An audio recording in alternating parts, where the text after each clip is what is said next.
कि अपनों भी जब बुढ़ापो आवे जने चेत जानो। जरूरी नहीं है कि मुकुट सबके सर पे धारण किया हुआ, वो तो उस समय की बात है, त्रेता युग की बात है, तो मुकुट वुकुट सब वो एक वेशभूषा थी, ऐसा ही ड्रेस कोड होता था। आजकल ऐसा नहीं होता है, परंतु घर का मुखिया तो होता ही है ना कोई।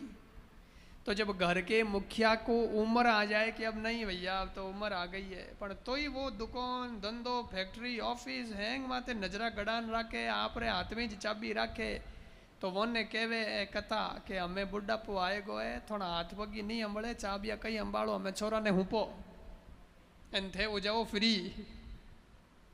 अब ये मुकुट जो है ये किसी और को सौंपो, किसी और के शीश पे धारण कर दो और उसको मुखिया बनाओ कि बेटा अब ये घर तेरे हवाले और हम भगवान के हवाले।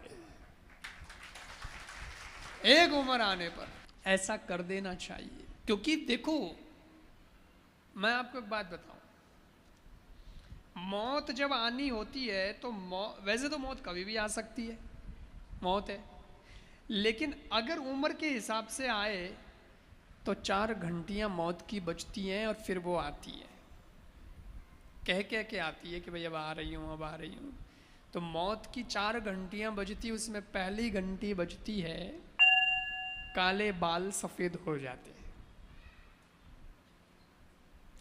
मौत कहती है बस बहुत तेल लगाए थे, बड़ी जुल्से निकाली थी, अब बस हमें थोड़ा आया रहा, अब बस अब हाथ में माला ले लो, अब भगवान का भजन करो। पर लोगों रही जे बाल हो जावे दौड़ा, लोग जावे नई कने, जान के वे नई कर दे डाई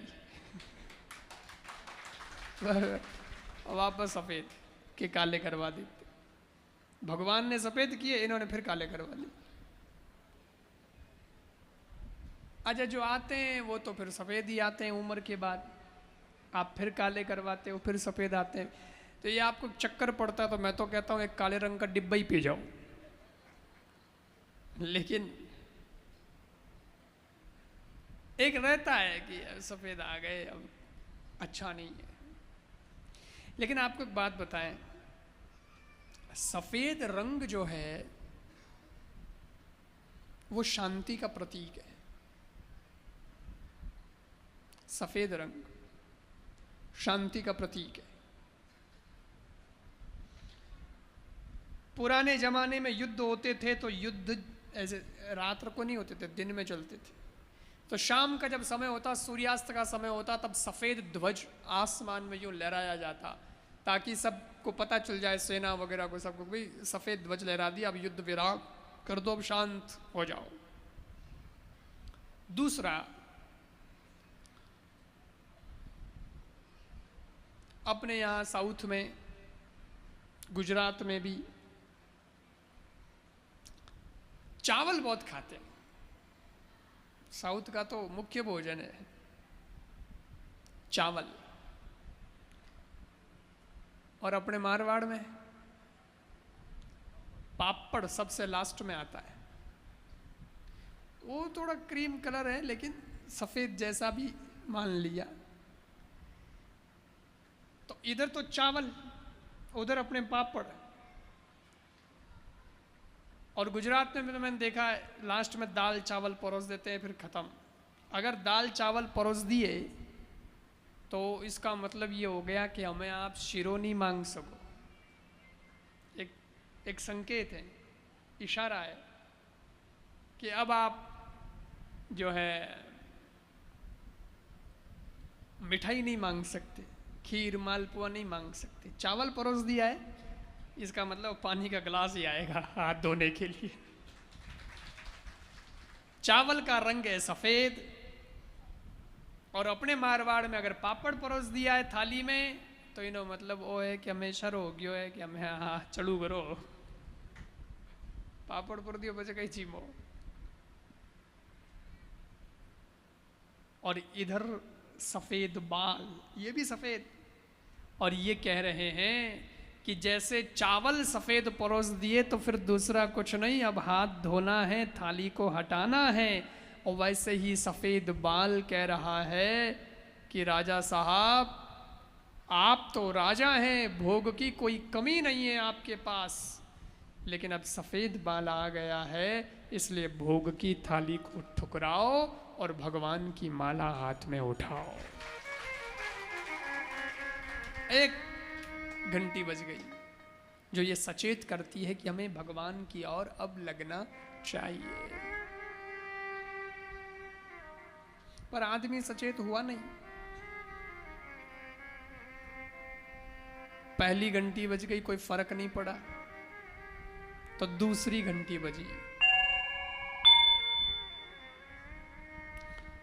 दूसरी घंटी ये बजी कि आंखों से दिखाई देना कम हो गया। मौत कहती है संसार को बहुत देख लिया, अब अंदर की आंखें खोलो, अंदर देखो मैं क्या हूं, मैं नित्य हूं, मैं शुद्ध हूं, मैं परिशुद्ध हूं, मैं शरीर नहीं मैं आत्मा हूं। भीतर देखो, अंदर देखो। पर लोगों से रहा नहीं जा नहीं, दुनिया घनी देखनी, नवी नवी की चीजें बन गई, मार तो जो देखनी बाकी रहेगी ना, क्यों दिखे नहीं, अब कई करो तो नजर और चश्मो लगा इन बच्चे देखे, नजर के चश्मे से। एक माता जी मैंने पूछियो, महाराज भगवान ने कान क्यों बनाया? मैंने कहा माता जी सुनने के लिए बनाए, कान नहीं होता तो 19 तो की कर। वो तो बरोबर है, सुनने वास्ते बनाया, परंतु जो सुनने वाली मशीन है वह तो मैं फिट है, पछे भगवान बारे इतना मोटा कान क्यों बनाया? मैंने कहा सुनने के लिए बनाए, बोलते तो है नहीं कान, देखते भी नहीं है, सुनते ही है। अरे वो माना महाराज, सब मान लिया, लेकिन फिर भी छोटे से बना देते हम, उसमें भी सुन लेते। इतने बड़े क्यों बनाए? छाजला जो लटकाया क्यों? और सुनती तो जो मशीन है वो तो अंदर सुनती है, ये तो ऐसे ही है। मैंने कहा माता जी मेरे को नहीं पता, अब आप बताओ क्यों बनाए, क्यों लटकाए थे बड़े कान? तो वो माता जी क्या बोली पता है?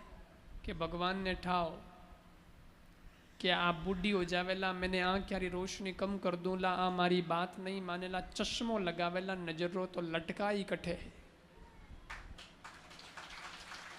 आटे कोई खूंटिया तो लागणू रही, तो इतने बड़े कान बनाए कि यहाँ पे चश्मा लटका लेना, तो ये चश्मे का स्टैंड है।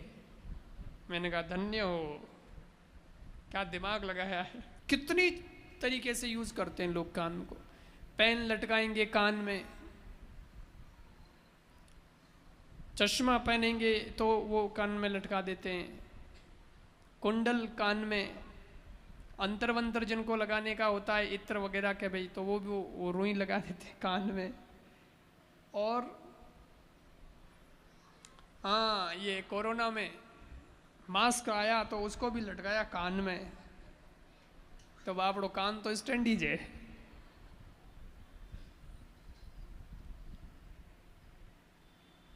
मौत ने देखा 2-2 घंटियां बज गई है, सचेत नहीं हुआ, तो मौत की तीसरी घंटी बज जाती है। तीसरी घंटी क्या बजी? तीसरी घंटी ये बजी कि कानों से सुनाई देना कम हो गया। मौत कहती है अब फालतू की बातें सुनना बंद करो, कथा में जाओ, बड़े बड़े स्पीकर लगे, भगवान की कथा सुनो। पर डोकरियों रही जे नहीं, हाँ हाँ हमारे तो हुण, तो जाए डॉक्टर साहब कने, डॉक्टर साहब पैसे कितने ही लगे परवाह मत करो, पर आप तो कानों में सुनाई देने वाली मशीन लगा दो। पैसे में दे दूंगी, लगाओ भाई। मशीन लगा देती, मशीन लगा करके फिर आएगी घर पे, कथा में नहीं, घर पे। और घर में जो चौक है, आंगणो है, वटे बीचे बैठ न बुआ कहीं कहवे जकी चुगलियां होनी। अरे डोकरी हमें तो कथा उड़ ले, वो घर पे बीमार ही होनो है, अब तू क्यों परवाह करे, ठीक है जो कर रही ठीक है, अब तू तो। पर मन नहीं माने।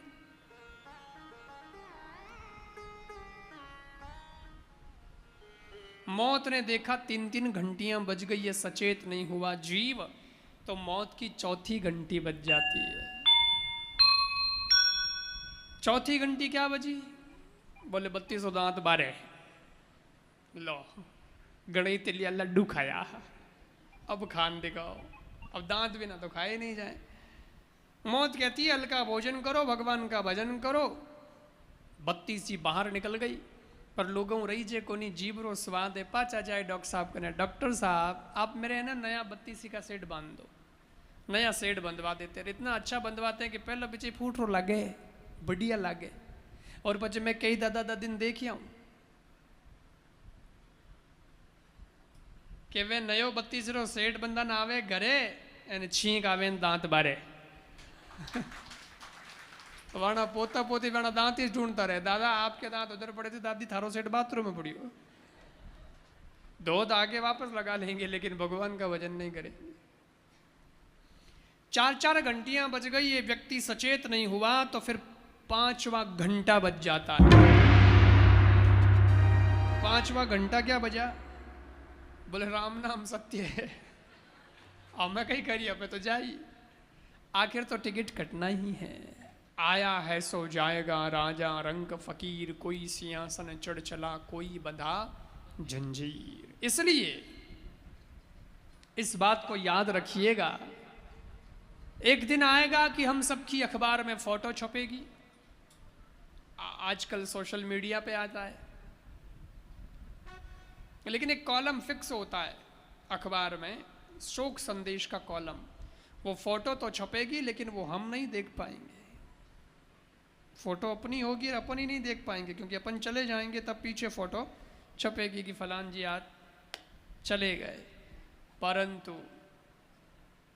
अखबार के पेज के उस कॉलम में, शोक संदेश में हमारी फोटो छपे, उससे पहले अपने दिल में परमात्मा की फोटो छाप लेना तो बेड़ा पार हो जाएगा। तो जीवन सार्थक हो जाएगा कि हाँ हम कुछ तो जगे, कुछ तो बदले, कुछ तो सचेत हुए। और बुढ़ापे का भी ज्यादा इंतजार अब नहीं करना, क्योंकि ये सारी बातें उस जमाने की थी, लेकिन आजकल जमाना बदल गया। हमें बुढ़ापो आवे कटे ऐसा, हम तो बे तो आदमी चलो जा, बोल तो मर जा। पहले हार्ट अटैक आते थे तो है ना ऐसे आते थे कि भाई पहला आया है कोई बात नहीं, फिर दूसरा आता था, फिर तीसरा आता था, फिर आदमी जाता था तो डॉक्टर भी कहता था आज कहीं नहीं है जो आई जने देखी लागी आज तो छोटे मोटे। तो पहले तो फोन करता था कि आ रहा हूँ, आजकल तो फोन ही नहीं करे। अब जो अटैक आता है उसको कहता है साइलेंट। आदमी मर गया, अरे ऐसे कैसे मरा? बोले साहब साइलेंट अटैक आ गया, मतलब फोन ही नहीं किया उसने, सीधा ही आ गया। तो ये जो साइलेंट आ रहे हैं इसकी वजह से पता भी नहीं चलता कि आदमी कब चला जाए। हॉस्पिटल में भर्ती होने का भी टाइम नहीं दे रही है मौत आजकल।